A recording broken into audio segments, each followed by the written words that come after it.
Okay, so we're going to go over parabolas, the conic shaped parabola. Now I know that we've seen parabolas many times in the past with quadratics, and we're taking a look at the same shape. We're just paying attention to different attributes to that shape. And we're looking at the equation in a different format than we've done before. So just like with ellipses and hyperbolas, parabolas also have they're either horizontal parabolas or they are vertical parabolas. Now if the parabola is horizontal, it either opens upward or downward, like we're used to seeing. If a parabola is vertical, it opens left or right. This is not how we normally look at parabolas. This is not how we normally look at quadratics.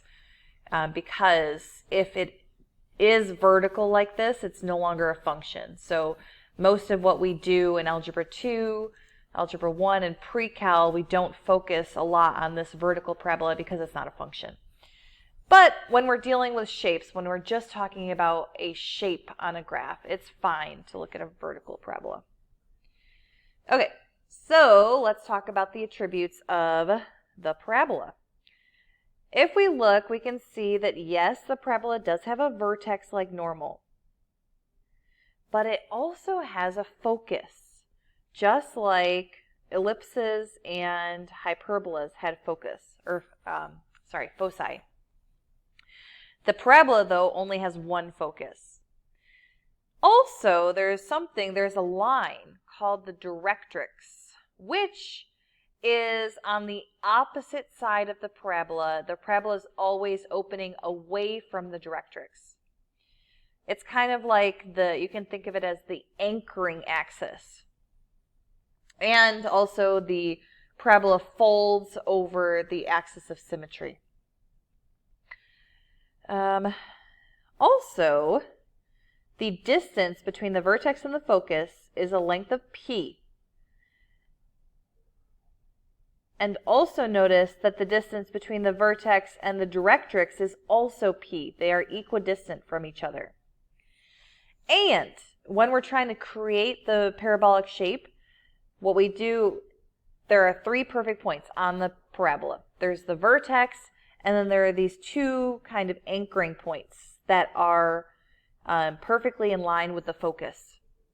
And these 2 anchoring points are always a distance of 4p away from each other. This is how we're going to graph these points, is knowing what p is and multiplying it by 4, and then taking that value, cutting it in half, and going half the distance from the focus to one point and half the distance from the focus to the other point. And this line between these 2 anchoring points is called the latus rectum. The vertex is like the center. You can think of it as H and K. What else? Looking at the equation. I'm so sorry. I haven't had any coffee. Looking at the equations, notice that there's always there's always one variable being squared. In the horizontal parabola, the x is the term being squared. And in the vertical parabola, the y is the term being squared. Also, outside of the parentheses of the term not being squared is always where your p value is going to be situated. But the value in front of the parentheses is not just p, it is 4p in total. That is going to come up later when we're trying to figure out what p is. We're going to have to solve for p sometimes. If p is bigger than 0, it opens upward for a horizontal parabola. If p is less than 0, it opens down. For a vertical parabola, if p is bigger than 0, it opens to the right. And if p is less than 0, it opens to the left. I think that's everything I had to tell you about parabolas. Yes, I think that's it. Any questions so far?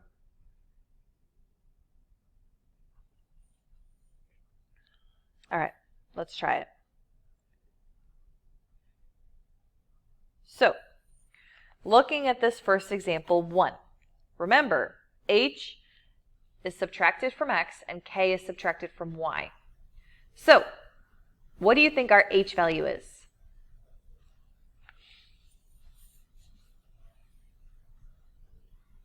In this example, what's our h?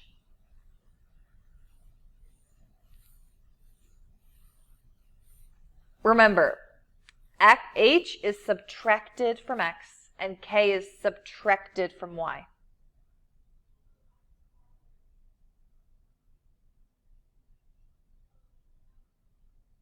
Right. There is nothing after the x. There's nothing subtracted or added from the x. So our h value is 0. What about k? Is there anything subtracted or added from y?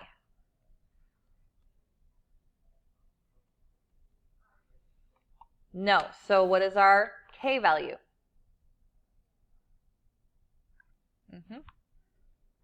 It is also 0. We have a center at 0, 0.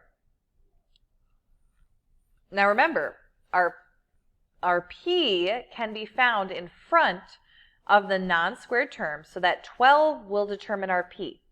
However, we know that this 12 is not all that p is. There is more to this. This 12 represents 4p. So what we're going to have to do is we're going to have to solve for p. 4p is what 12 is equivalent to. So to get p by itself, we divide by 4, and p is 3.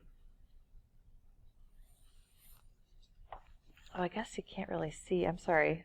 You can't see this light pink very well.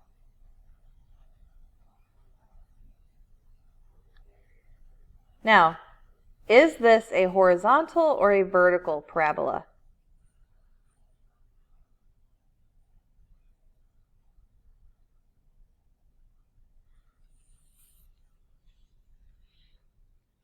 I see, Lauren, you multiplied by 4. Yeah, we just have to divide by 4 to get p. Is this horizontal or vertical?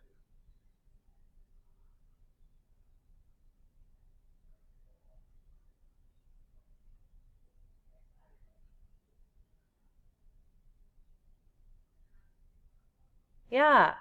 Remember I said if x is the term being squared, then it's horizontal. If y is the term being squared, then it is vertical. So this is a horizontal parabola, meaning it's going to open either up or down. Because p is bigger than 0, it is going to open up. Upward, I should say. Horizontal. So from my center, because this is a horizontal parabola, I'm going to count p distance. So 3. I'm going to count 3 to get to my focus. And because it opens up, my focus is going to be up from my vertex. So I'm going to count 3 upward. So my vertex is 0, 0. My focus is 0, 3.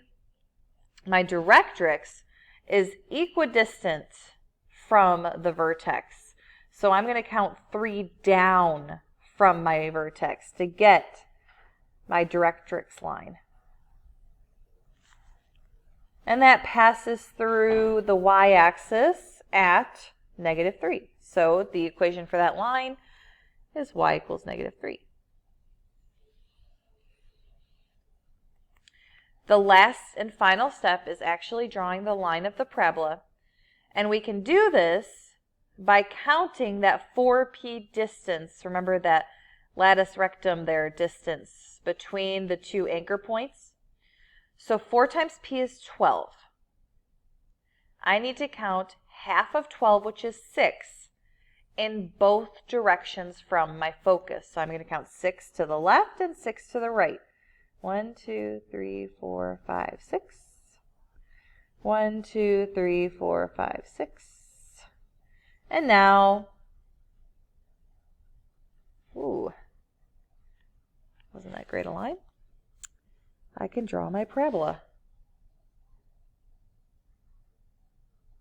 Uh-oh. It froze.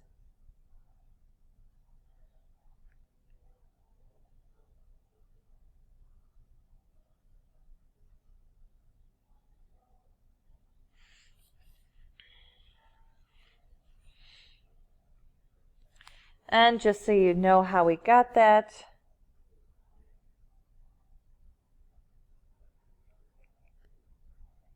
the distance between those 2 points is always 4p.